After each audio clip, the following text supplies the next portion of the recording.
All right, good evening. Thank y'all for being here. We'll call to order the 2025 Capital Program Advisory Committee meeting. First item on the agenda is the approval of the minutes from the August 14, 2025 meeting, and they are available in the first tab, the last few pages. So if you want to look at them, look for any corrections, amendments, changes.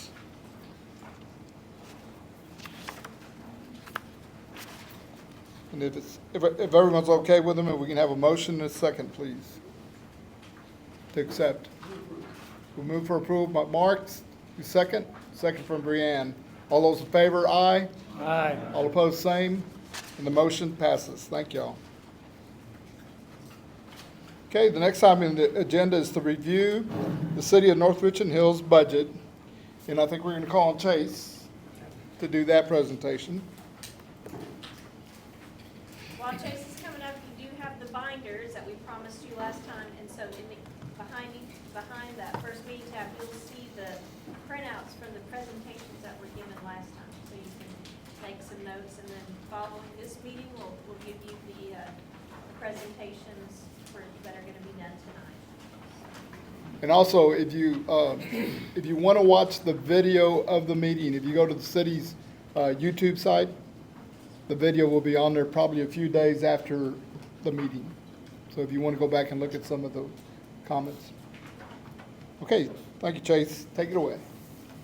All right, good evening, everybody. So while the work of this committee can best be thought of as decisions around capital investments in the city outside of and in addition to the city's normal budget, the city manager and the committee chairs asked me to present tonight on the city's normal annual budget process, just to provide y'all with some context as to what we're doing on an annual basis on our own, and what this committee could recommend that would be on top of or in addition to that.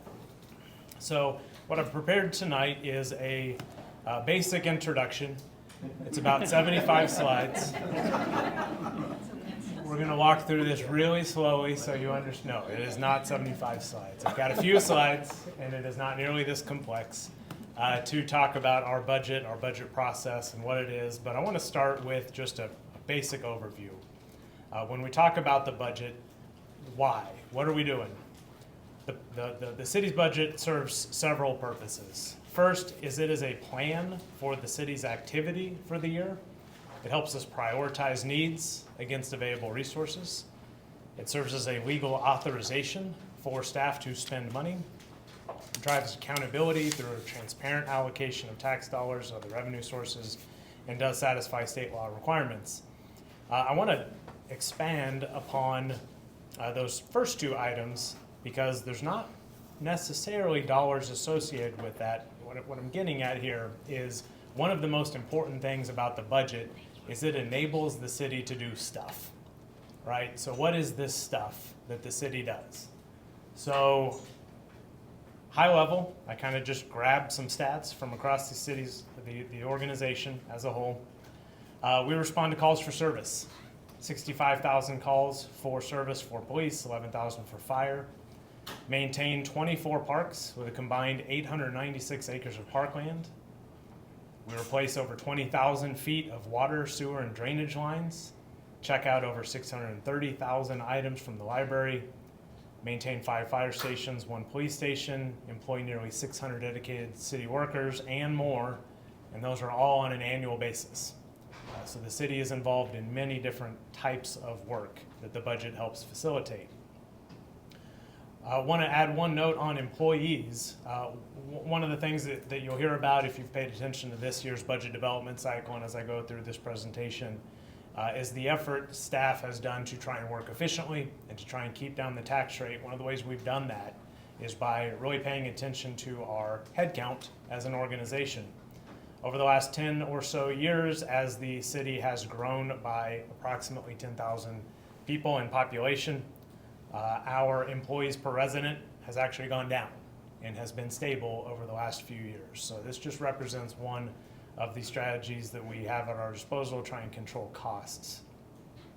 as we look forward and go through the annual budgeting process each year, there's a few guiding principles that we use, first of which being citizen input. So the last biennial survey that the city undertook was conducted in 2023.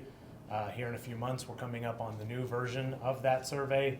And that survey feedback helps drive the budget process, as well as monitoring requests for service from residents that come in through the app. Short plug, if you don't have the NRH app, you can download it now. I won't be offended. I know that you're paying attention. Next is city council direction. So I'll go into that here in a few slides, but we use the city council goals as well as feedback and direction throughout the year to help set budget priorities. And then staff monitor the operating environment, anything from regulatory changes to inflation, what's happening in the labor market, and try and adjust accordingly. When I talk about direction from City Council last year went through a process to update the city's vision statement. It's not too long, so I will read it. City vision statement is to be the standard for transparent, resident-focused, fiscally responsible, business-welcoming municipal government in Texas. In order to do that, the City Council provided staff with a number of goals. I won't read through all of these, but I'll give you a second to absorb them.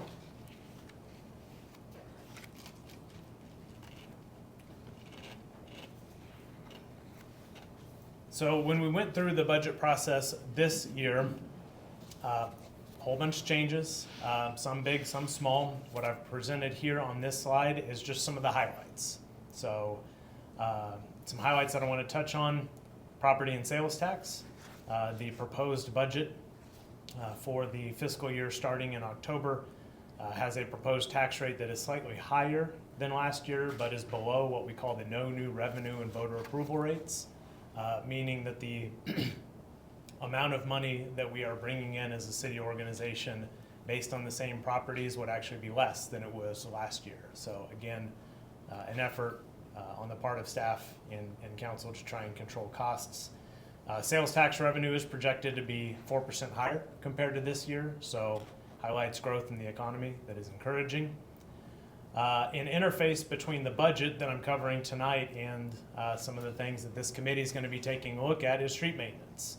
So the proposed budget includes $4 million for street maintenance. That is the same as what was included in the current fiscal year that is right now coming to a close, and is double what was included in the budget the year before that. I didn't put it on here, but 2 years before that, it was $1 million a year. So point being, the city has really made an investment over the last few years to dramatically increase the amount of money spent annually on street maintenance. The proposed budget does include a few new public safety positions, 3 new campus officers. Those are positions located within schools. Costs are shared with Burtville. 1 new dispatcher, 1 part-time detention officer. We've absorbed funding for some grant-funded positions. And then other highlights, you may have heard about the Restaurant Rewards Program this past year. That is being renewed for the next year, as well as a new utility billing position to try and improve customer service in that area, a few new community events, and then funding to implement a short-term rental program. Okay, so I'm going to provide kind of some Budget 101 information here. I'm going to start by talking about funds. So I think Trudy mentioned at the first meeting when she described funds, the reason that we set up funds is to ensure that money raised from and intended for a particular program stays segmented for that program. Case in point being, when you pay your water bill, that should be used for water and sewer services, which is what you're paying for. The city should not take those water revenues and then go do something in parks or go hire more police officers. So the city has a number of funds, often legally required, to maintain segmentation between different funding sources. Those funds are approved, expenditures from those funds are approved annually by City Council through these 2 documents: an annual budget and plan of municipal services. We often call that the operating budget, and then the capital budget. We'll talk a little bit more about the capital budget first. There are 16 capital funds that the city has. There are 9 categories of projects. And because these projects are typically large, expensive, complicated in nature, these budgets do not expire annually. So if the city sets aside funding to replace a playground, that funding is not going to expire annually, and it's going to provide enough kind of time and space for that project to run its course. Capital projects, this budget is funded through a mix of transfers from operating funds, interest earnings, grants, and periodically debt. So just a quick overview of what the proposed capital budget looks like for the fiscal year starting in October, should City Council approve this on Monday. There are $133 million worth of existing capital projects that have already been approved that are in varying stages of completion. So we're walking into next year with that already on the books. What we are proposing adding to that is 18 million. So just to kind of put the work of this committee into context, at the last meeting it was discussed that potentially a bond package could be upwards of $100 million. That would be more than 5 times higher than what the city could quote unquote normally afford on an annual basis. So just to put that into perspective. On the operating side, the city has 23 operating funds. A few of those are what we call internal service funds. These are budgeted for a period of 1 year. So once that year lapses, we're starting from scratch, and we're starting with a new slate of resources. And on the operating side, that must be balanced, meaning that our revenues must equal our expenditures in order to be adopted. I won't go through these line by line, but just to kind of put into context when we talk about our operating budget, the pie chart puts these in terms of kind of their size. And what you can see here is that the general fund is our largest fund, followed by the utility fund. Internal service funds are bundled together, but then beyond that, CCD towards the bottom. And I'll go into a few of these individually. I won't cover each one, but I will start with the general fund. So what is the general fund? It's our largest, most flexible fund of the city. It does include most departments, and it is funded primarily through property tax, sales tax, franchise fees, service charges, and other. Essentially, if it doesn't belong somewhere else in something that's really specialized and dedicated, like water bill revenue, it probably lives in the general fund. And that general fund on the expenditure side, 60% of our expenses in the general fund go towards public safety, 13% towards infrastructure, government administration, parks and library, community and economic development, all round out at 7% apiece. Another fund I want to talk about is the debt service fund. The expenditure side could not be more boring. 100% of what is in the debt service fund goes towards debt service. And that's the purpose of this fund, is to pay for annual debt payments. It is funded 93% from property tax, and then a small portion transfers from other funds. I'm going to hit on the large funds here, so just a few more to go through. Parks Fund, this accounts for a half-cent sales tax that was adopted by voters in 1992, and also accounts for revenues and expenses within the NRH Center and Tennis Center. 58% of the funding within this fund comes from that dedicated sales tax. 29% comes from NRH Center revenues, with other rounding out the remainder. And then in terms of expenses, 23% of the total expenditures go towards parks and public grounds maintenance, 32% towards the NRH Center. And then you'll notice a really large portion here, 22% transfers. Those are mainly transfers towards our capital funds. So we're proposing to spend $18 million in new capital investments in the proposed budget. That money has to come from somewhere. This is one of the places it goes. So you can kind of see the life cycle here. Person buys something in NRH, a portion of the sales tax generated from that sale goes to this parks fund, and then a portion of those dollars can be transferred to a capital project to go expand the trail system, or refurbish a playground. Next fund is the Crime Control and Prevention District Fund.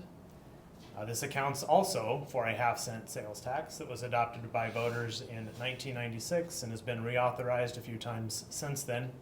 And it is exclusively used for crime prevention and control. 50% of the expenditures within this fund go towards patrol, 25% towards community resources, investigations is at 10%. But again, everything that comes from this sales tax, because of how it's restricted, must be used for crime prevention and control. Within this fund, 81% of the revenue is from that sales tax, with 12% from Birdville Independent School District, who shares the cost of some of our school resource officer and campus officer positions.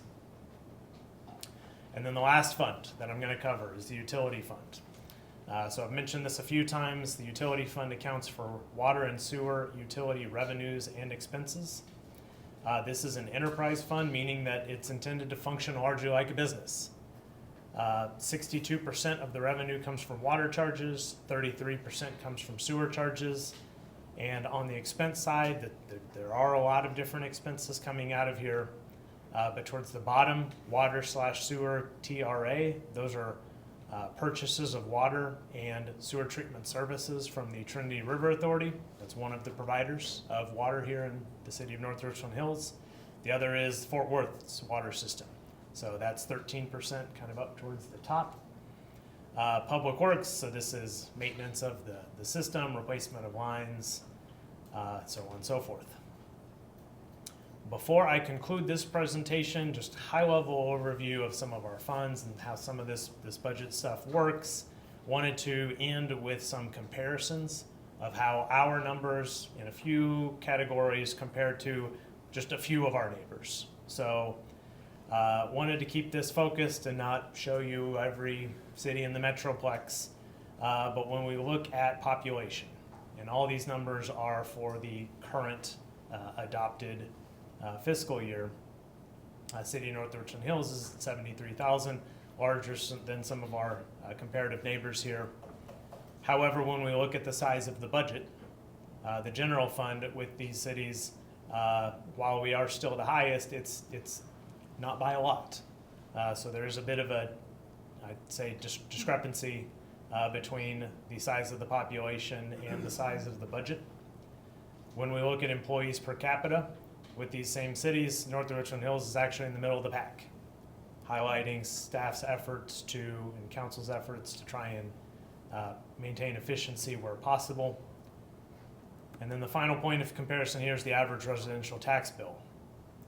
Here, North Richland Hills ranks towards the bottom of these comparative cities.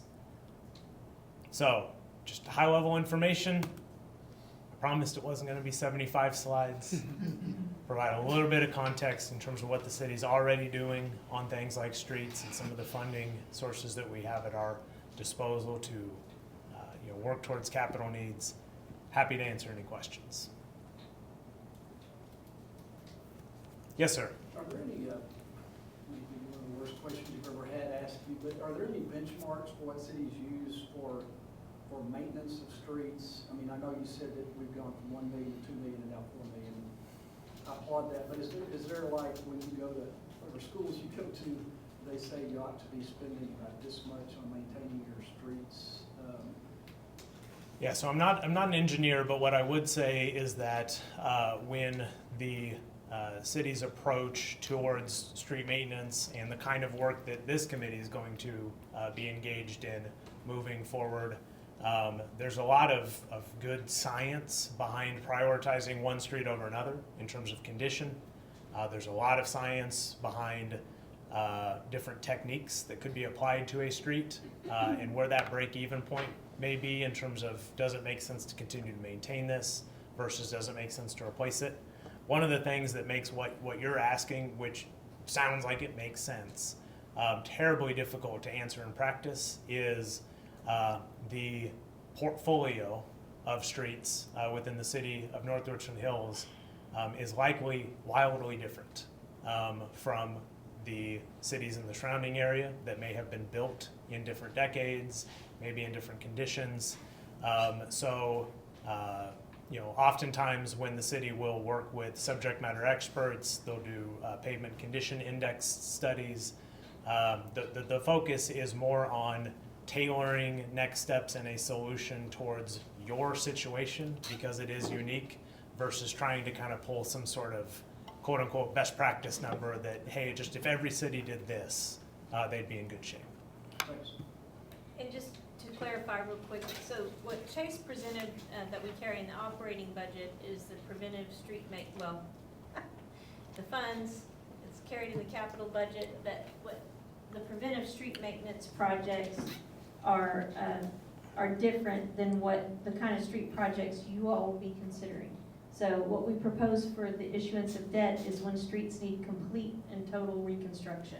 And so those are expensive enough that we can't carry those in preventive maintenance. And those streets have reached the point in their street life that any amount of maintenance is not going to improve their condition. So they need to be rebuilt. So just to clarify that. And then last time the question came up about the impact of any expenses that you might be considering recommending to go to the voters, that how that would impact the operating budget. And so I wanted this presentation to just clarify everything that you would be considering and proposing, and if the voters approved it, that's going to live in the capital budget. Yep. So it doesn't have an impact on operating funds necessarily. Yep. Great. Sorry. Any other One questions? of y'all, Any other- Justin or Gary, one of y'all. Yeah. Yes, sir. My question, that operating budget, so if the department is under their budget for the year, how is that portrayed for the next year? I'm just curious.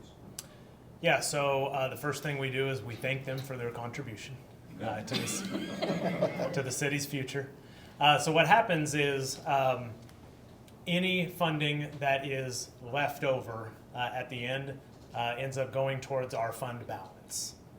So one of the things that City Council did most recently, earlier this year actually, was go through a process of setting new fund balance minimums. So you could think of that as kind of the city equivalent of our rainy day fund, if you will, making sure that we have sufficient resources on hand to weather an emergency. And that's one of the ways that those funds get built up over time.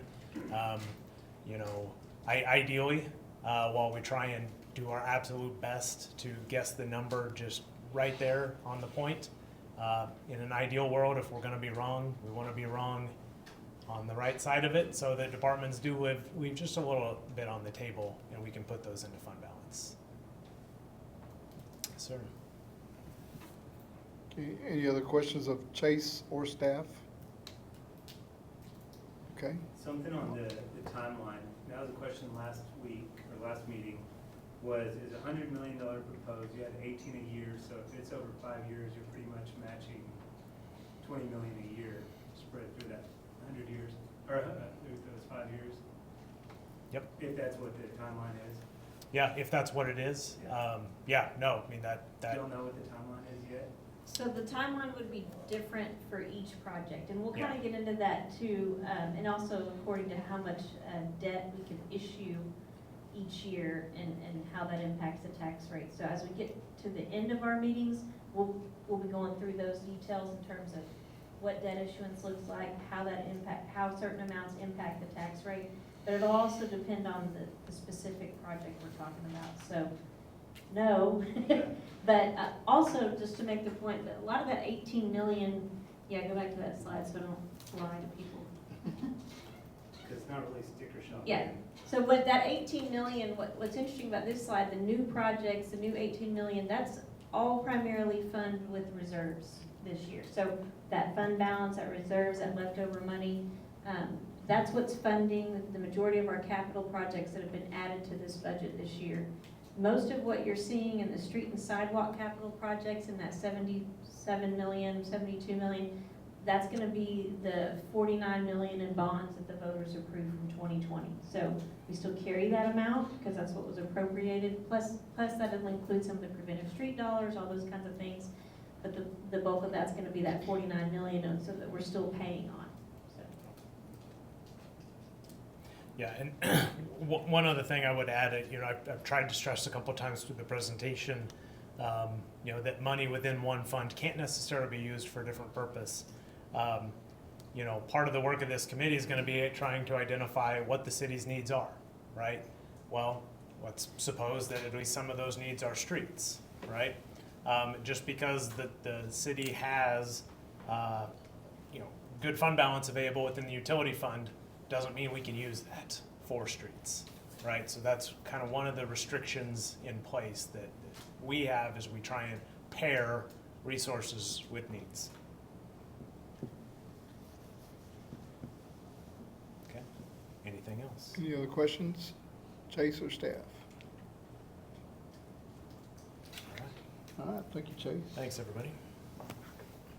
Okay, next we'll move on to number 4 on the agenda, and that is review and discuss need, potential layout, and preliminary cost estimates for 2 fire station projects. And we'll call on Fire Chief Stan Tenney and Assistant Chief Eric Cook. Thank you, Tito. I appreciate it. I'll start by saying I sat over there and I thought, as good a presenter as Chase is, I was so thankful it was Chase and not Cecilia, because if you remember, Cecilia has the greatest job in the city. And if you haven't ever seen a presentation from our library director, you're in for a treat when she does present to you, but she's a hard act to follow. So I appreciate following you, Chase. So, What are you saying about Chase? yeah, I'll let Happy to disappoint. But yes, we are here tonight. We're going to talk about fire stations a little bit. For those of you that I don't know, I'm Stan Tenney. I've been fire chief here in North Richland Hills a little over 13 years now. I brought with me Eric Cook. So his first meeting here tonight, but you'll soon find in his part of the presentation that he has a lot of insight because he's actually lived in the fire stations that we've talked about. He understands some of the challenges that we have with those. And our other assistant chief would be here with us, Jay Smith, which many of you guys know, but he's off. He's our deployment manager, and so he's off at a conference making sure that we're getting all the rules and catching up on all that important information. I would just encourage you guys as we go through this, and you hear it all the time, but if you have questions as they come up through the presentation, ask it then. So one, so you don't forget it. The other is it may make more sense if we answer the question then instead of waiting until the end. We're talking about a couple of fire stations that are the proposed replacement stations that we're looking at for you guys to look at and consider. And our oldest station is 45 years old. And as we were preparing for the presentation, we're trying to put in context, what information to give you guys to understand, one's why we in the fire department have came to that conclusion and why it is laid out in our strategic plan that both of these stations are past what we had planned for in our strategic plan to be replaced. And I got to thinking about it, that 45-year-old station, as hard as this is going to be to believe, it went in service just about the time I went in service in the fire service. I know I don't look like it, but that's true. Yeah, and actually I was a couple of years ahead of it. But in that, I got to thinking about some of the dramatic things that have changed, and what Chief Cook is really going to emphasize on a lot today is the safety aspect of the fire stations and what we've learned over time. But just kind of put it in context, first day I started work, just nearly the same year that fire station went in service, they didn't even give us rubber gloves to wear on the ambulance. I know it's kind of gross, isn't it? It's kind of hard to think about, but that's how far back that was. And then when they did give them to us, we would hit noon each day and we'd be covered with white powder and look like the Stay Puft Marshmallow Man for the rest of the day because you couldn't get the powder off of it. But that doesn't seem like that long ago, right? To me, it doesn't seem like that long ago. But the other things that we do in our firefighting, I can promise you that firefighting techniques that we apply today are drastically different than they were 45 years ago. And I only use those 2 examples for the reason of is no matter, and I could give you a long list of those examples, but all those changes that we have seen in the fire service and pretty much any other thing you want to think about are things that we have learned the hard way, the things that we have experienced and recognized that was not the best way to do it, even to the point in some of the things we're talking about, the firefighting side of it. What really draws that attention is when we're getting people injured and killed, right? So we're looking at how we're doing things and why we're doing it and why that should change. A lot of that same ideal is going to go into what we're presenting to you tonight on fire stations. There's been a lot of progress in that. There's a lot of things that are involved in that, and like I say, I won't steal Chief Cook's thunder on that.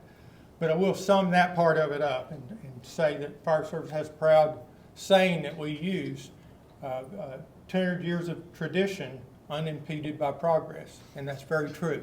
You have to take that into account. Sometimes we're slow learners, and we're going to expose some of that tonight, that to show you some of the things that we have learned truly over time. And while our newest station is only 20 years old, we still, all the way through that process, we're always putting in what's best practice at the time. We're not purposely ever doing anything to say, hey, we're going to do this because we know the risk is worth the reward. The other thing I would tell you is we maintain our station very, very well. Building services are here tonight. Chris is here with us tonight. And when we do our site visits, you're going to see a 45-year-old station that's maintained as well as we can maintain it. They do us a great job. Our guys in the station do a great job of maintaining that every day. So we're very proud of that part of it. But what we're going to look at tonight, we want to start with kind of show you what we currently have, go through a little bit of history of how we got there, some of the more recent history, and then we're going to talk a little bit about how we've gotten to the point we have as far as our future plans and some of our projections and how we're planning for that future. And then we'll get down to the end of it and kind of give you some projected cost. And those always surprise me. So, and with that, just so you guys know, some of the things that we talked about is our plan is for the next meeting, we'll do site visits of both Station 2, 3, and 1 if we have enough time, because we'd really like you to see one of the newer stations as well. So, and with that being said, let's look at a couple of the stations here. Station 1. Station 1 was built and opened in 2006. It's our newest station, just by a few months. Station 4 opened a few months before that. It's at 8001 Shadywood Lane. This station is, Station 1 and Station 4 are sister stations, meaning they're laid out nearly identical. At this particular station, we house a engine company or a truck. When we say engine or a truck, those are going to be universally the same, and an ambulance out of that. So we have 5 personnel that work out of that station. I'm just going to briefly kind of touch on, out of that station, we also house the EOD team, the bomb team. Their equipment is there. Their storage rooms are there for their equipment. And we also have a brush truck out there. So there's some equipment that we have to keep front line that we have to store somewhere, and this is one of those stations that we do that at. This station overall comes in truck rooms, living quarters, everything, community room included, about 14,400 square feet. So it's one of the largest stations as well. Station 2 is our third oldest station. It's on Roof Snow, 4001 Roof Snow. And if you see, I've got part of the picture blanked out here. This is the way it was built when it opened in 1990, roughly, okay? It opened in 1990, and then around 2005, some additional work was done, and we added on another bay and the living quarters on that end. And we're going to talk about that quite a bit when we go out and do the site visits.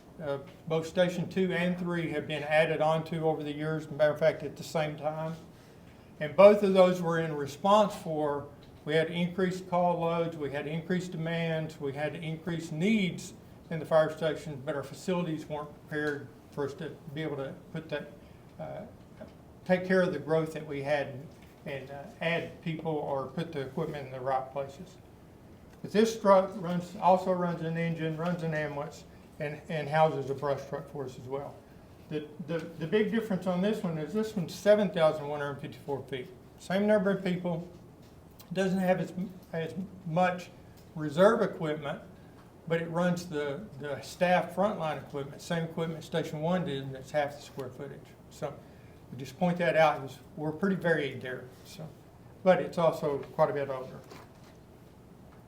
Station 3, same thing, and the image on the left there that's blacked out, prior to 2003 or 2005, whenever it was added on, that was the area there, and then we added basically an additional living quarters and some other facilities on the far end, and then revamped the living quarters on the other side. This station is our oldest station. It opened in 1980. It was added onto in 2005, like we mentioned. It houses an engine, an ambulance. It also houses our hazmat truck, which is responsible for hazmat amongst all the NEFTA cities, all 14 cities. It responds first to those hazmat calls. And it has a square footage overall of about nearly 10,000 square feet, 9,892 square feet. Station 4 was built the same time as Station 1. It's a little bit smaller. It has a little bit smaller base space, and it's the station on Hightower. It opened, Station 1 opened in January. I believe Station 4 opened around November the year before, so just a few months apart. This station and Station 1 both have a community room in the front. That community room is used regularly. I'm not saying it has heavy use, but it gets used regularly. Both of them get used regularly. Usually by the neighborhood areas, HOAs, that kind of thing. We have some other small groups that use that room. But like I say, it's not heavily used. This station has 3 people assigned to it plus the battalion chief. So this is the only station we don't run a staffed ambulance out of right now. So out of the 5 stations, we run ambulances out of 4 of them. This is the only one that doesn't have a staffed ambulance. But it also has the battalion chief. Total square footage on this one is 13,230 square feet. So. Then most everybody knows where this station is. This is the training center that's on Iron Horse in mid-cities. You know, it's a pretty visible location for us, but it's our fire and PD training center, what used to be the old fire admin on one end and then the fire station on the other end. But it's also our biggest station. This station is our second oldest station, and it was opened in 1988. The reason, just to point out to you why we're looking at replacing 2 and 3 first, with Station 2 being a newer station than this one is part of the municipal complex out there. You know, we've got several city buildings in that area. Currently doing a study on that area and trying to figure out what our long-term plans are there. So it just makes more sense for us to wait and fit that into that bigger plan. Is why we really focus more on 2 and 3 right now. So,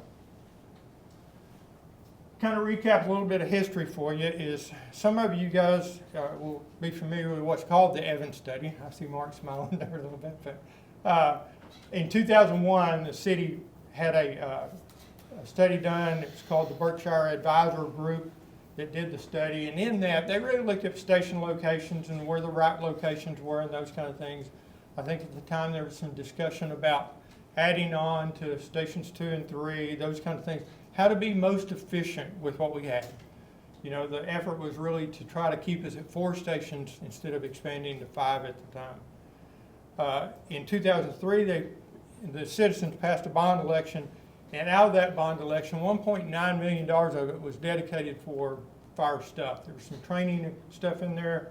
Additions on 2 and 3 were in there. Like I said, the training pad was in there, and then some exhaust removal system equipment was in that as well. Shortly after that, contract was awarded to build the new Station 1 and 4. The 2 of them combined, the contract was $4.1 million, so right at $2 million apiece. And those were built and opened in 2005 and 2006. The renovations for Station 2 and 3 were done around that same time. And then, like I say, Station 1 opened in January of 2006.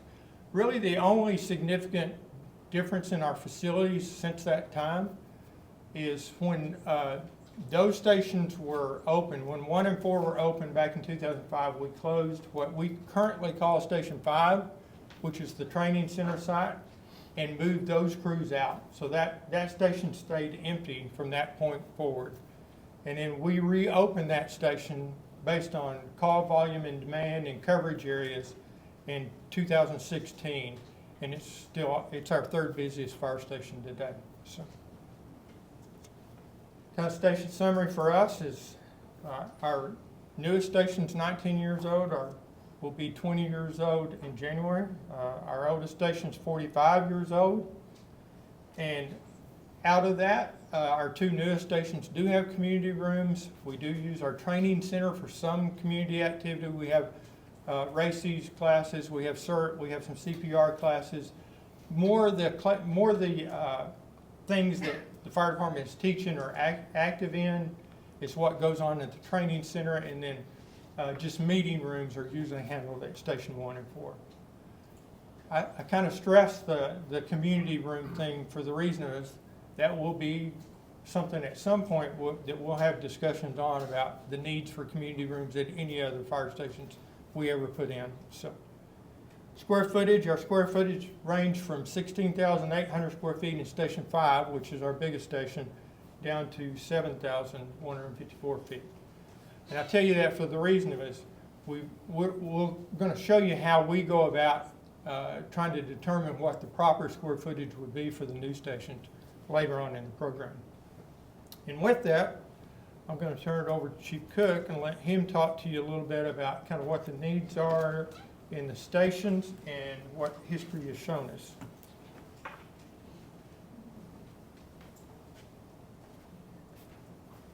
Well, good evening. As Chief said, my name is Eric Cook, and I have the privilege of serving as the assistant chief, one of the assistant chiefs here at the fire department. Because I want to get in the good graces of our budget director, I too am thankful to follow the person who spoke before me, who spoke of a bunch of numbers. It's probably not good for my career, but we might get some funding. And I want to talk to you just a little bit about station life and what we hope to do with new fire stations. First and foremost, fire station's the place where we work. We go to work now on a 48-96 schedule, which means when we show up at work at 7 o'clock in the morning, we're going to be there for 2 days. So guys that showed up this morning, Tuesday morning, 7 a.m., they'll be there Wednesday morning at 7 a.m., and they won't go home till Thursday morning at 7 a.m. That's a new schedule. That's changed from 24-48. Firemen in our infinite wisdom thought going from 1 on 2 off to 2 on 4 off was better, but if we look at the ratio, it's the same. So that does afford them a little more time at home, and we're thankful to be able to do that. We've got 6 people assigned to each fire station per shift, which means 18 people are living out of 4 out of 5 of our fire stations. So when we talk about facilities, locker space, etc., think that we're accounting for 18 individuals. Typical station has offices for the station captain. We'll have a watch room where we do EMS reports, have several computers and workstations in that watch room. We've got workrooms, decon rooms, maintenance rooms, gear storage rooms, gear cleaning rooms, etc. And we'll get to see all that on the 16th. In addition to our workspace, it's our most readily available training space, whether that's online training, whether that's tabletop training around the kitchen table, whether that's training in the apparatus bay where maybe we're stretching hose or going over rescue tools or using the exterior of the building, throwing ladders or built-in props into the station during construction. It is our most readily available spot, and we're routinely in the station training if we're not answering calls or at the training pad. And finally, and most importantly, to someone who has literally spent 10.5 years living in a station, it's home. You go away for 2 days, it's absolutely home. It's where we prepare our meals and eat. It's where we sleep and shower. It's where we work out. It's where we do chores. It's where we build relationships, where we celebrate good days with people. and those same people carry us through the hard days. And it's where we give tours to the public and serve our community.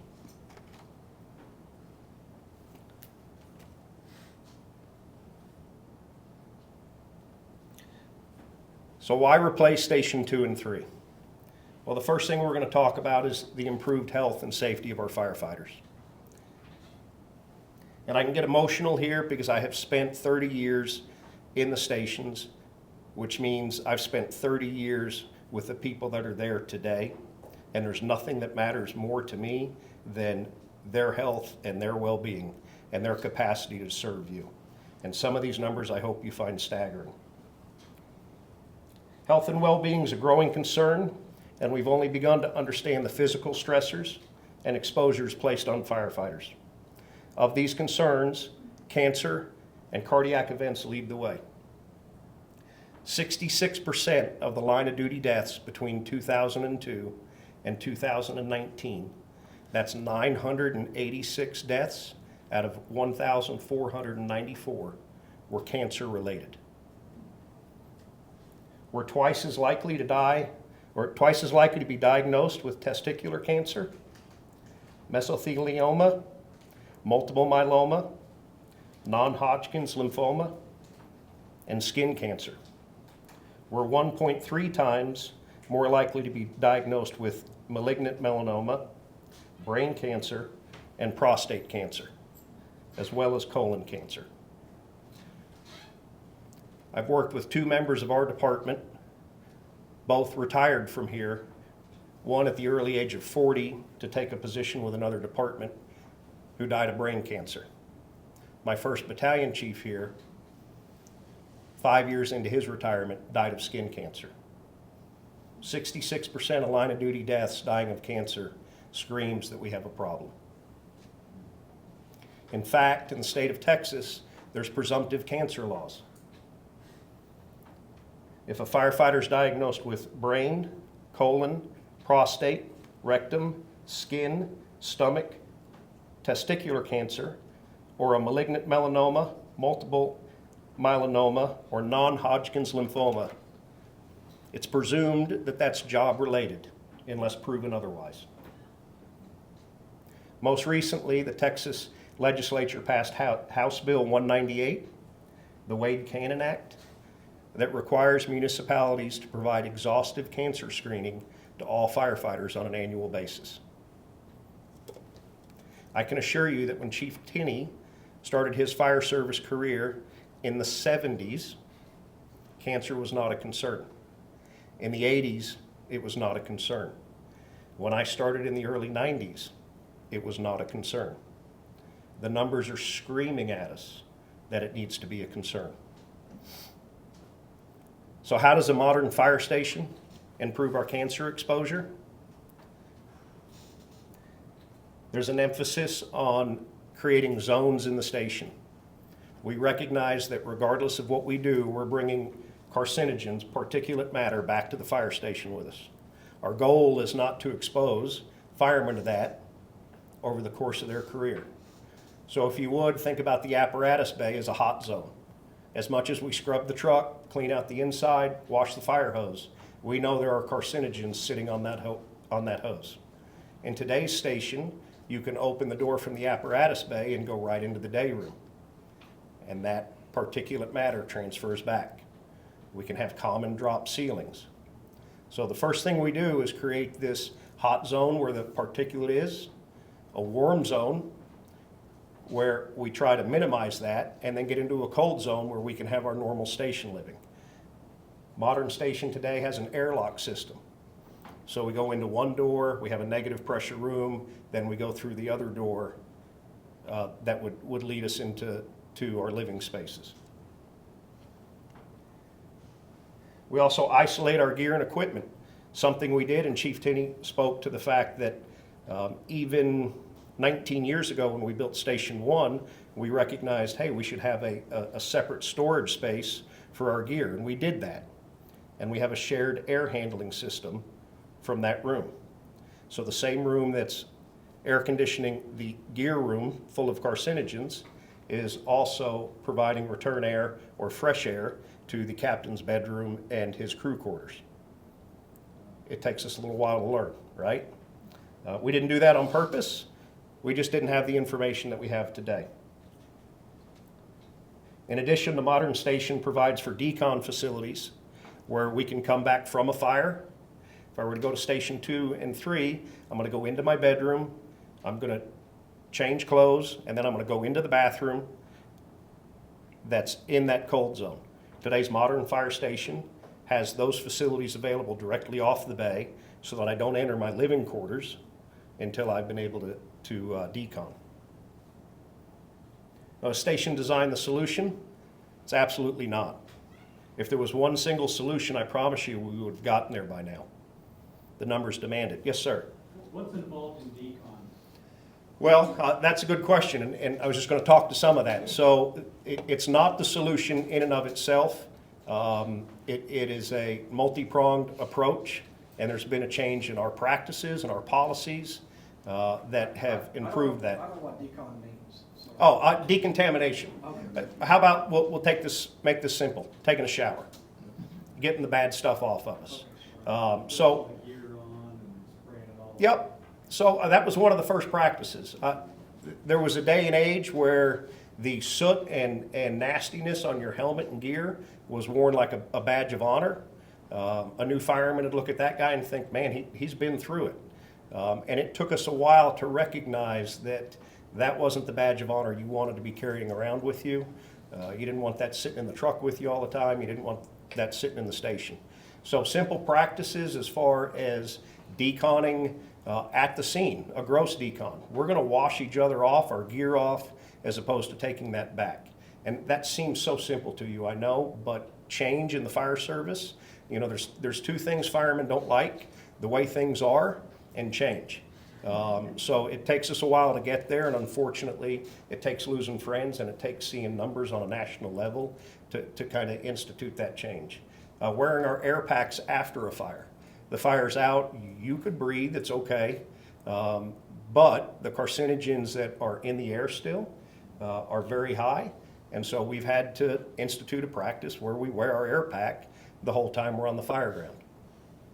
So the station design is not the end-all be-all. I'd like to tell you it is. I feel like it would be greater support, but it's part of this multi-pronged approach that we have to take to address those numbers. Because I don't want to go to the funeral of another 40-year-old fireman over cancer. And so given the opportunity, we want to take advantage of today's technology, even recognizing 20 years from now, we'll think, how did we not do that?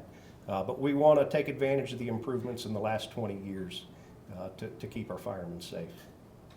In addition to cancer, the cardiac numbers are staggering. 18% of the line of duty deaths in the same time frame, or 269 members died of cardiac related activities. Contributing factors include strenuous activity. When you put on your gear and air pack, you've added 75 pounds to your frame. Moreover, that gear is non-breathable. You are going to sweat because of the environment you're in, the exertion you're going through, and that gear does not breathe. The end result of that non-breathing gear is a hemoconcentration. Our blood clots.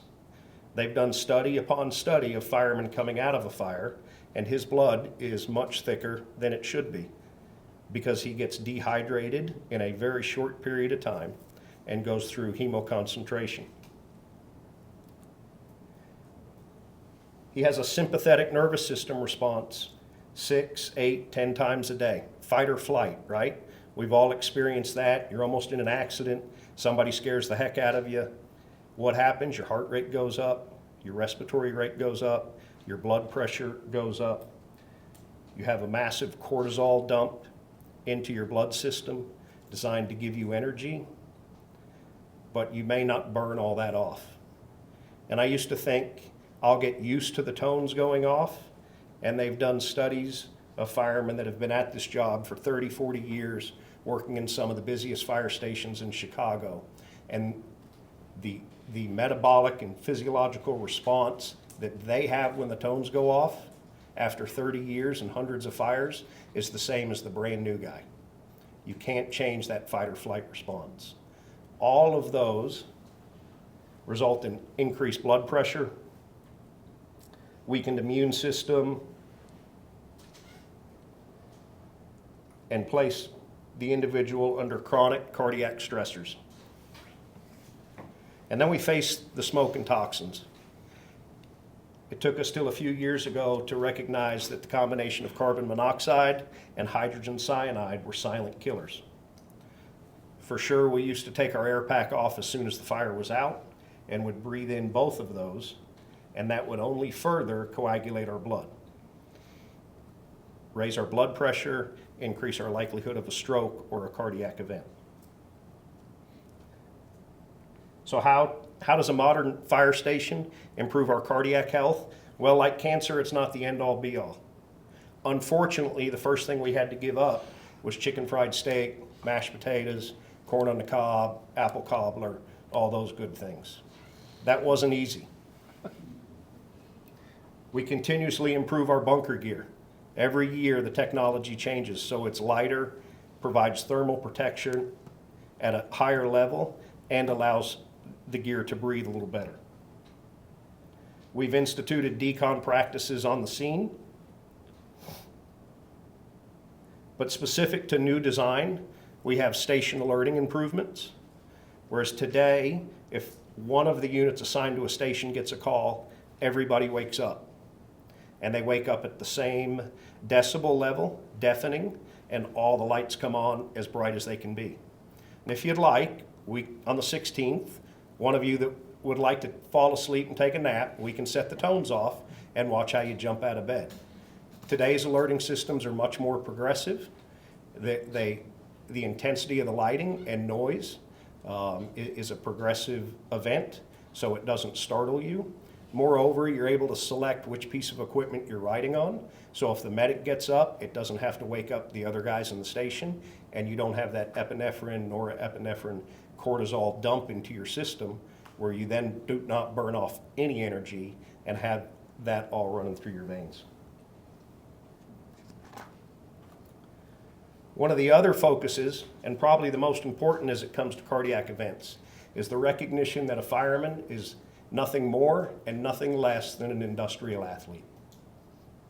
The expectations we place on their body far surpass hard work. We put them in extreme temperatures where we know their blood is thickening, and we ask them to do heroic things. And we need to prepare them, have an expectation, certainly, that they be prepared for that physical work, and then not make their ability to prepare for that an afterthought. So today's modern fire station looks like a very impressive gym facility. We ensure that they have the space and the equipment to work out. We maintain a standard for them to do that, and we hold them accountable for that. In addition, they have annual physical testing to identify cardiac issues.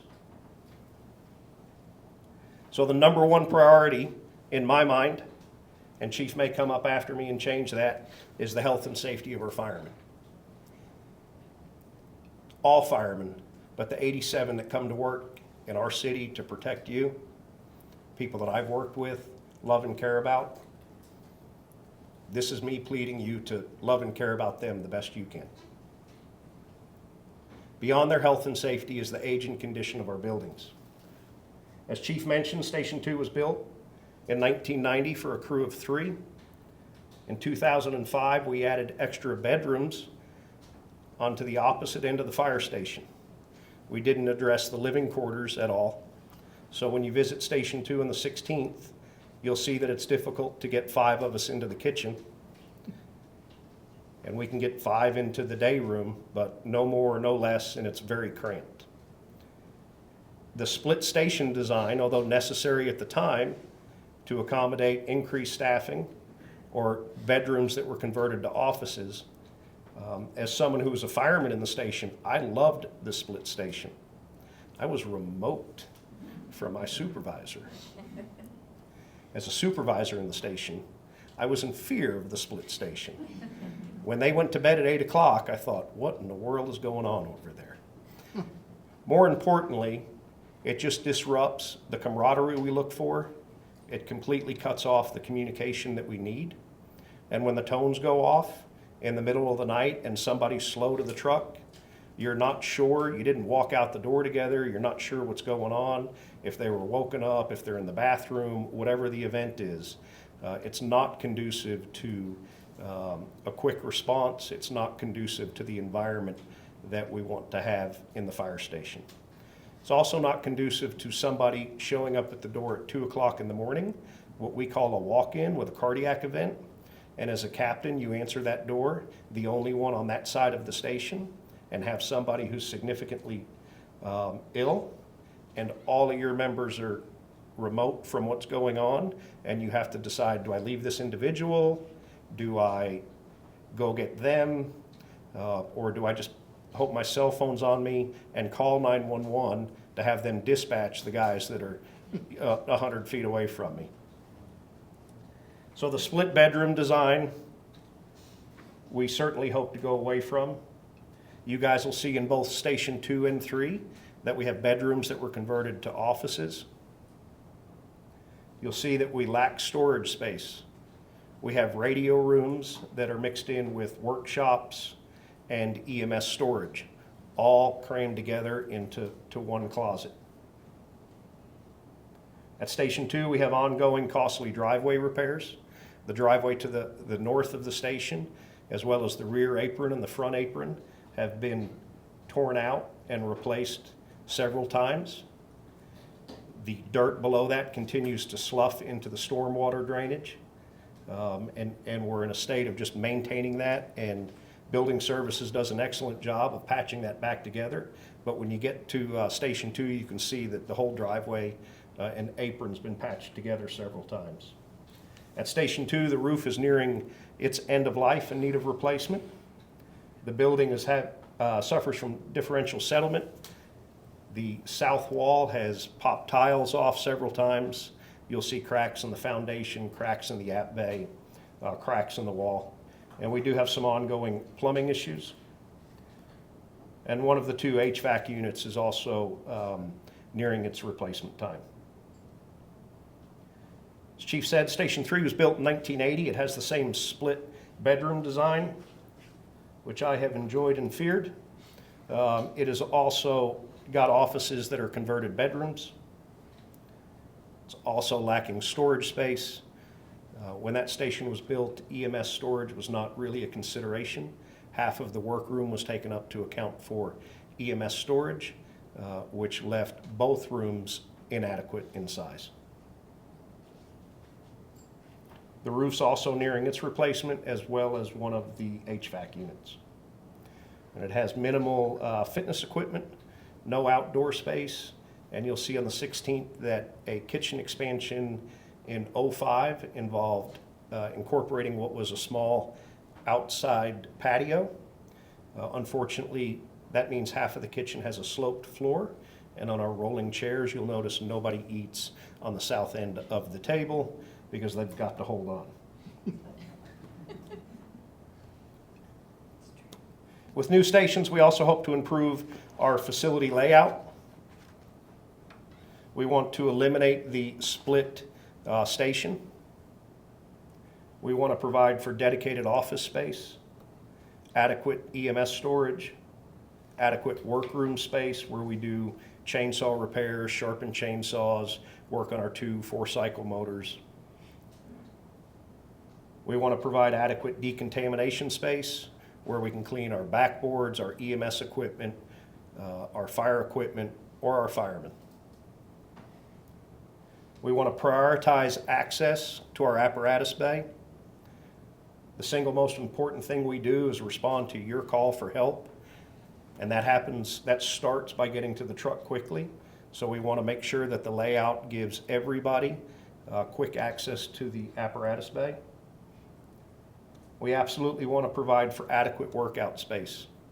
You'll see that space was accounted for in Station 2 and 3, and I know they did the best they could at the time with the space they had, but you'll see that space is really where we store our workout equipment, and then they pull a truck out and work out in the apparatus bay or go outside. And then to the degree possible, we want to provide for some outdoor living space. And I'll go off script here, which is going to scare Chief Tinney and a few others in the room, because outdoor living space makes it homey. And we spend a third of our lives, a third of our working lives there. And I'd be remiss if I didn't mention in the health and safety component, as I bring up the outdoor living space, the suicide rate amongst public safety members. It's 30% higher than the general population. If we were slow to respond to cancer, we've been even slower to address that. And our department is to be commended, and the city is to be commended for the resiliency efforts that have been incorporated and the immediate access people have to help. But addressing that to the degree possible in something as simple as an outdoor patio where you can go relax and have a conversation with somebody about what you saw or what you just did. Seems like an absurd ask to stand here before you now and even mention, but I can assure you that the value that has to the members that serve you is priceless. Finally, the last benefit for rebuilding Station 2 and 3 is the location benefits. We want to ensure that your stations are strategically located to respond to the largest number of calls in the quickest amount of time. In addition, we want to ensure that getting into and out of the station happens safely. I spent years at Station 3 as a fireman, as a driver, as a lieutenant, as a captain, and I can tell you that coming out of that apparatus bay on a busy afternoon on Davis Boulevard, I have seen countless minor accidents because people don't know what to do. So to the degree possible, we want to ensure the general public safety when we leave the station and when we get back in the station. That means locating somewhere where we have light control and can control traffic before we leave the station and minimize risk to the public. And it means being able to pull into the station, not on a busy road, if possible, or someplace that has a dedicated turn lane to get the big engine or truck off of. That's all I've got for you guys. Any questions? Chief, quick question. Yes, sir. So you kind of hit what I was wondering about. So you're talking about potentially moving the stations. So in a perfect world, and also, is the facility of the ground itself, is it contaminated? I'm just curious. Yeah, we haven't done a study to see if there's contamination. I would doubt it's to that level. And all options are on the table. And Chief Tinney's going to talk about how we decide where a station goes. Part of that is the space and land that's available. And then part of that's controlled by making sure that it's in a strategic location to get to those calls as quickly as possible. Yes, ma'am. Whether the location is the same and it's just completely redone, or if there's a relocation, I'm assuming we won't be short a fire station at any point, or Correct. plan for us to have enough service. Correct. We will not have a disruption to our service level. Yes, sir. This may be a silly question, but what is your male to female relationship ratio amongst firefighters? That's an easier question to answer. Yeah, thank you. Does that impact the design considerations? Well, yeah, that used to be a consideration, and today's station, they just build individual bathrooms mostly and individual bedrooms, so sex doesn't matter. Who else has a question? Yes, sir. I was just curious, when you were talking or addressing the outdoor area. that Yes, you sir. write, do firemen smoke? Are they allowed to smoke when on duty? We don't have any smokers. Okay, We have a policy that says you don't smoke, all right. so, That answered my question? yeah. It took us a while to get there. When I started in the fire service in another city in early 1994, they had just instituted a no smoking policy, but they did not change the furniture, curtains, or paint the walls. And it was the most horrific thing for a young 20-year-old kid who was not around smoking. I think it took a year off my life just being in a building where they smoked a couple of packs a day. Interesting thing I heard today, speaking of decontamination, they were saying that Burning Man ended, I guess airlines won't let them bring their luggage unless it's put in a plastic bag and sealed, but yet they're allowing the people that were carrying the luggage to sit next to anyone else, and I thought that was an interesting. Yeah, that's interesting. Yeah, where Yeah. you were talking about the dichotomy or the negative and positive. I can't think of the word right now, but it really got my attention on, I have a cousin that works for the Grand Prairie Fire Department. I think he's the captain of 2 of their stations. And a lot of things you said really hit hard. Good.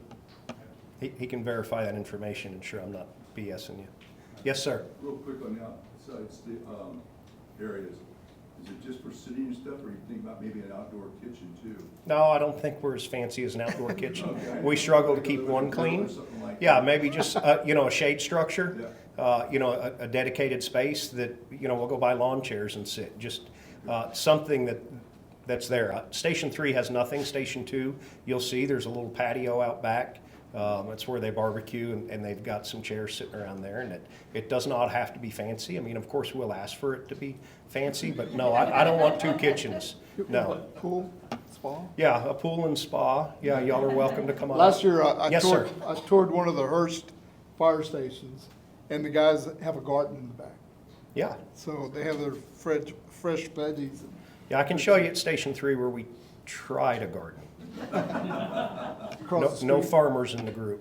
Yeah, we quickly discovered late at night we could cross the street, get fresh vegetables a whole lot easier. Yes, sir. Dallas-Fort Worth Metroplex, one of the largest growing metroplexes in the United States. Currently, in our city alone, we have planned development for over 500 new homes. We have a brand new hotel complex going right next to us here. Do you feel that the fire department is adequately staffed and with only the stations that we have now, able to meet the needs within the next 5 years? We will have demands as the population and call volume continues to increase.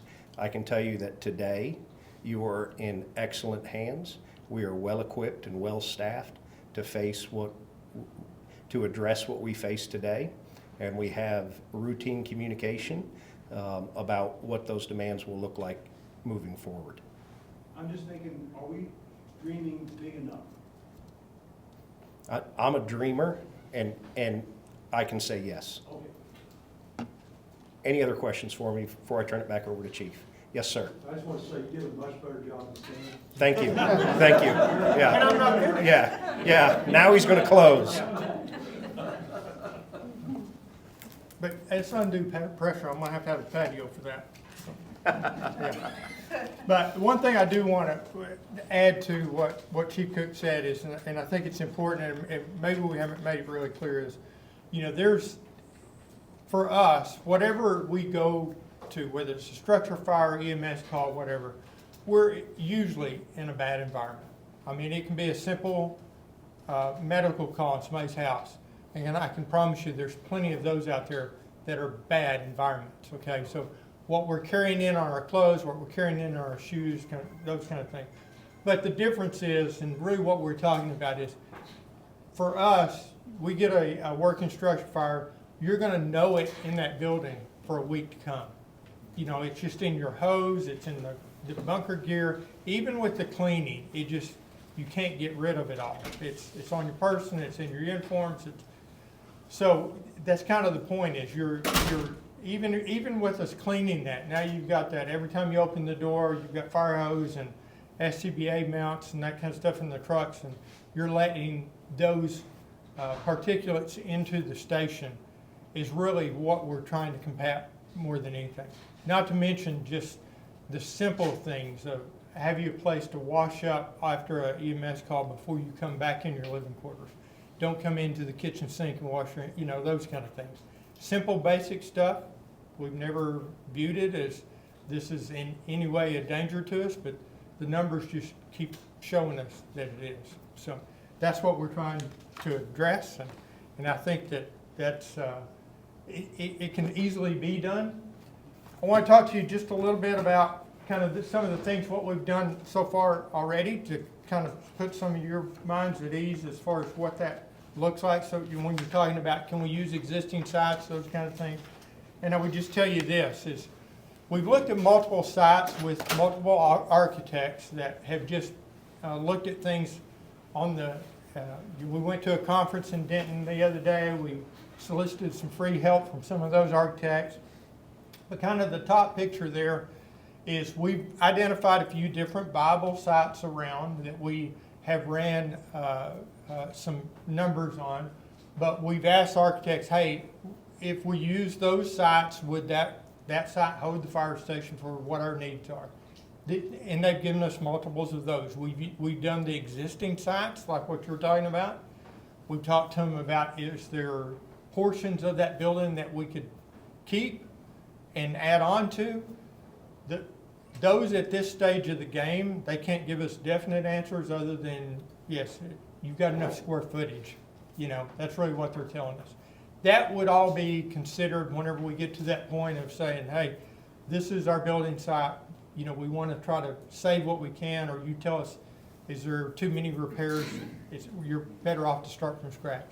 Those are all discussions we're well aware of and we want to have, and we will make sure we have. The challenge with Station 2 is a little bit more than Station 3 just because some of the soil, the foundation issues that we have there would be much more difficult to try to salvage some of the stuff. But we will definitely do that. I just want to reassure you that we will do that.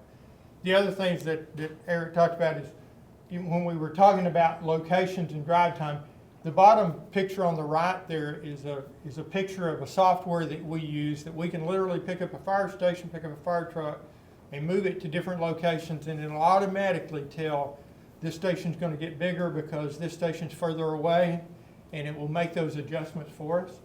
And what it's showing us is a 5-minute, 20-second drive time from current station locations. And so we can look at those areas, and there was no surprises to us. Those are existing trouble areas that we adjust to. Now that may be 5 minutes and 25 seconds and turn it red, but it's still outside our designated area. But we would run those on every site before we would ever consider a site. That's what's going to tell us, do we have the right location for that? We can't pick a site that's going to add additional volume, call volume on some of our other stations that are already one of the busiest stations in town. You know, just a rob Peter to pay Paul type thing. So anyway, we do a lot of that. We have an extensive model. We projected in all our new development growth. We have a 5.4% call volume increase per year for the next 3 years. So we can tell you what and where we expect our call volume to be 5 years from now, 3 years from now. So with that, so that's what we'll base those decisions on, not just, hey, that's the perfect spot for us.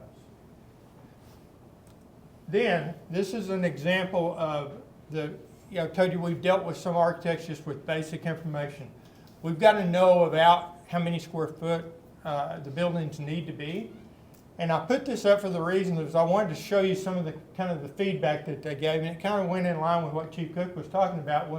One of the suggestions that they offered is they said, hey, consider quiet room, post-trauma rooms, those kind of things, because of just what he's saying. This, you know, I can tell you, 45 years in the fire service, that is not my strong suit. For that to be at the forefront of my mind is the mental health of our firefighters. It's just that just never was really something we focused a lot on.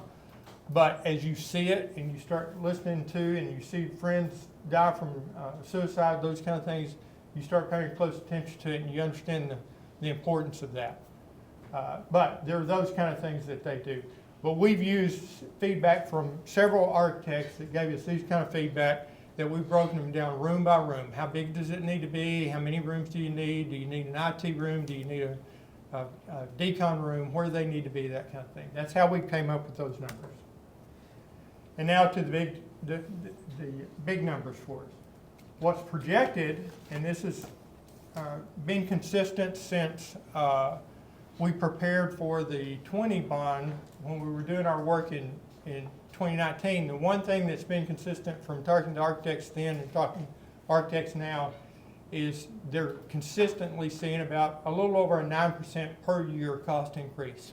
That's huge, and has been that way for several years, and that's what we're factoring the numbers on. But if you see, and we're not going to go down through all the numbers, but we have identified all those things that architects say we have to have our furniture fixture costs, estimated land costs, clearing costs, environmental, design work, and then the building construction cost. The building construction cost alone is, the architects currently will tell you, $850 a square foot plus, as hard as that is to believe. So that's the numbers we're forecasting with. If you look at it, the two numbers on the bottom is $12.1 million for Station 2, $14.1 million for Station 1. I would just tell you that the main reason for the difference there is Station 3, just like it is today, will be one bay bigger and have a few additional office space type things, because long-term wise, that's where the battalion chief would be assigned, at least for a period of time. So that requires a little bit more square footage. But if you look down here, this is always the telling thing to me is, you know, we've started with a January of 27 number. We have elections in November. If we were Johnny on the spot and everything lined up, you know, how we could issue debt, whatever, and you were able to do whatever, that would be the very earliest you could go. But, you know, you're seeing a $1.5 million dollars a year increase in the cost of those two fire stations to rebuild them. So that's just the reality of it right now. If you remember what Station 4 and 1 were bought for in 2003 bond election was $4.1 million combined. But with that, I'd be happy to answer your questions that you have on these numbers, how we got to these numbers, or anything else that you might have. Chief, will we get these last two slides? Yeah, that was gonna ask that too. Will we get a paper or something? Yes, We'll send those out. We'll give you printed out copies, but we can also email you the PDFs of the presentations. But next meeting, we'll have the printed out versions for you to add to your notebook as well. Yeah, I'm going to stress one more time though, these are projected costs. This is not a bid, it's not a quote, it's not an estimate. It's architects saying, you know, so my dad was a home builder, my granddad was a home builder. Mark knows this as well as anybody in the room. Nothing drives him more crazy than a square footage cost. Do you want me to build you 1,000 feet or 10,000 square feet? You want 2 kitchens? You want 1 kitchen? You know, it's just hard to give a good estimate off that, but you know, that's the numbers that at this stage of the game that they live and die by. So. and when we present, Y'all, when we present probable cost estimates like this, know that we're presenting what we call conservative numbers in this instance, which means they're going to be on the high side. That's what we mean by conservative in this, so that we're estimating within what we think it's going to take to build the project. Yes, sir. Some of those on the like line by line things said like consider adding like the patio spaces. How much would, say, if we went crazy and added all of them, how much would that change the cost? Is that in the projection? Coming out there. so we don't really get that Detailed at this stage of the game, when we're just looking at projects to put up to the voters. What we do is if the voters, if y'all say, okay, we think the voters will want this, we think this is a true need of the city. If it passes, then we get into the detailed engineering, and we value engineer things like that. So this committee isn't necessarily gonna design it or talk about that, but yeah. I'm just curious if it'd be like a significant change. In overall square footage, is that? Well, with each of the cost for each of those things added on, is there like what type of percentage? I don't. Well, I'll back up and say that was one of the reasons we wanted to say, hey, Station 1 is 14,400 square feet. We have been very intentional on our evaluation of others' floor plans that have been built recently, from the feedback that we've gotten from the architect, those kind of things, and have came up with what we feel like is more than adequate square footage wise, and we were 13,383 for Station 3. I'm not saying that would be the exact, you know, because there are those things that they're gonna come back to. They change requirements occasionally. You know, we could go up 500 feet, we could go down 500 feet. Would They can really al- be where I would expect us to be right now. And you can also kind of react to the cost of construction as it escalates or sometimes goes down. Yeah. You can always add alternate things in their bidding process. If the budget comes in like we want it to, then we can add this particular thing as an add to the project. I think they'll have probably almost always, they'll have that in the scope of work to say, you know, get the numbers right, we can do the extra things. And still stay within our budget, our scope, still meet the necessity and needs there.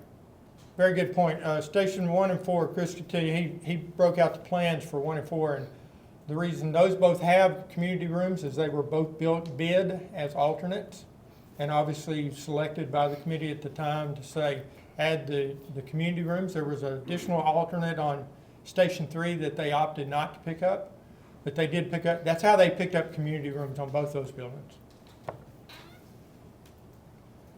Brianne? Yes, ma'am? Why do you have an estimate for $500,000 for land for both stations? Well, that's off the advice of we don't know where it's gonna go for sure yet. And for us right now, that could be, if it was existing land, if we built on the site we have, then we've got demolition cost, or we have, so it's we've kind of lumped it all together there, but that was the advice of the architects, is making sure we have something in there, you know what I mean? We do have some city property that was looked at, but we don't know that that's where they would be built on, so. So there could be a possibility you purchase. There could be a savings, yes, yeah. You know, we have done. But land's not getting any cheaper. Yeah. We've done viability studies on both the existing sites and some other city sites. So we know what they'll fit on, what they want. We've done the modeling to tell us how it impacts our call responses on those sites. And, you know, I mean, if we were talking about properties, I can tell you number 1 pick down to number 4, but we don't even know that those were going to be properties that would be available at the time, so. With that question, how much land does it take to put the station on? Well, it depends on 1-story or 2-story, but they're roughly about 1.4 acres. If we've got 1.4, we're good. My understanding, land's going about $465,000 an acre in North Richland Hills. Yeah. So Richard, when has costs ever gone down? Good question, Mark. That was what was in my head too. I've never actually seen. We can it hope. go down, but okay. At 1953. How about the new event venue, I say new, it's probably 5 years old now. That's at the old on High Tower, that fire station, when y'all decommissioned that, was it just more of a consolidation and reorganization of the fire stations? On Like you know that asset that's next to it, the McChevron? over there On Starnes. Starnes, Yeah. across from Yeah. Gateway. Starnes. Across from Gateway. So when y'all did that, was that just a shifting? Yeah, I think that came out of, and there are gonna be people in this room that are better experts than me on that probably, but that came partially out of that Evans study when they moved the Station 1 to the new Station 1, the existing Station 1. Yeah. And the Station 4 on High Tower opened, that's when that one closed and they relocated. So it was an asset that the city sold to somebody? Yeah. Correct. Station 1 was the smallest of stations. We referred to that as a one-butt kitchen. You could not cook there. It had 2 bedrooms with 3 people assigned. I spent a little time there on the couch. And something like this with the 500,000, like she was asking about, is using 2 and 3, selling them, is that an option? Possibly. Possibly. Something creative. Yeah. Possibly. depends After the on new ones are if we built. decide we can build them, rebuild them Coffee there or place, not, chicken but, place, something. yeah. We need a lot, we need coffee and chicken. We're Well, kind yeah. of short on those, so, yeah. I got the base. Yeah. One thing too, I'll say is that if, whatever, we'll create a bond oversight committee if the bonds pass that would, walk with staff along in these projects. So the detail would be discussed among that group as we get into the timing and the design of the projects and what the budget includes or not, what add alternates to include, for example. Other questions? Yes, Good job. Sean. What's the expected lifespan of a fire station? Yeah. 45 to 50, I think, is the long range. You know, there are some cities that are shooting more in the 35 range that, you know, I think a lot of people recognize, depending on the city itself, a lot of those that are going shorter time are realizing, hey, with my growth and my call volume, I'm needing to shift, not because my buildings are wore out, it's in the wrong place.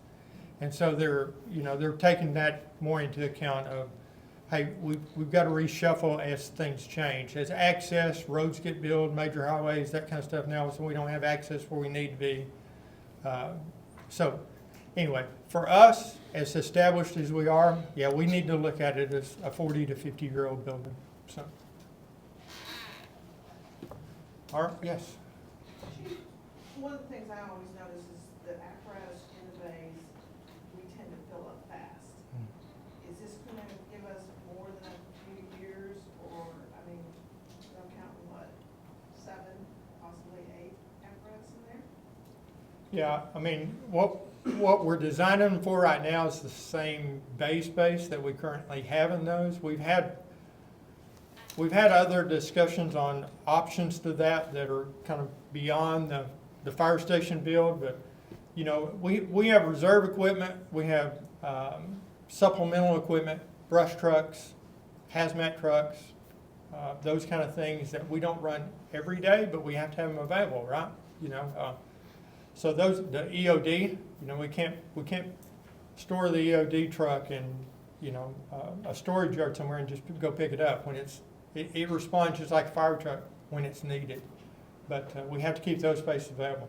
Ideally, I mean, I would be the first to tell you, hey, if we could build 6 bays on every fire station, we in the fire department would love it. It's just not practical. We've just got to find a better way to store that. And we're planning to use a little bit better use of shop space to keep some reserve equipment, and I think that'll take care of some of those challenges over time. So, but it's a good question. Yeah, we've had the same question. So. Any other questions of the chiefs? Well, we appreciate y'all serving on the committee one and being patient with us, not letting us present this to you. So, Thank you, appreciate it Chief very Tenney much. and Chief Cook. We'll move on to number 5 on the agenda, and that is review future meeting dates and discussion items. At the front of your binder is the revised meeting dates.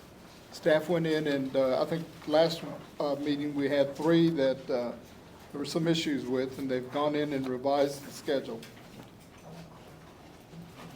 We meet in 2 weeks. Yes. Yeah, and then your next meeting is in 2 weeks, and we will be doing tours of fire stations 2 and 3, and then 1 if we have time. We will actually meet here at City Hall though, and we will have some vans that we're gonna load everybody in and take you around. That way, we don't have to worry about everybody arriving at different times and that kind of thing. So we'll meet here, Do it on fire and truck. then we'll take off on Can a we tour load them on from fire there. truck? I thought he had a serious question. I should know. I asked the chief if we could just load up on a fire truck. The real life experience. Okay, so we're all set for that meeting. Next item on the agenda, number 6, public comments. An opportunity for citizens to address the 2025 Capital Program Advisory Committee on matters which are scheduled on this agenda for consideration by the 2025 Capital Program Advisory Committee, but not scheduled as a public hearing. In order to address the 2025 Capital Program Advisory Committee during public comments, a public meeting appearance card must be completed and presented to the recording secretary prior to the start of the 2025 Capital Program Advisory Committee meeting. We got any cards? And we have no cards. Being that, unless anybody has any questions or comments, we'll stand adjourned. Thank you. I'm sorry. Okay, one question here. The one date that we might have to be not meeting here where will we meet? Which date are you The talking about? 21st of October? In October, we're planning to meet at the library for both of those meetings together. Why can't we meet here? Because the elections are being run here. On the 21st? On the Oh, the 20 early voting, early voting. Okay, thank y'all for coming.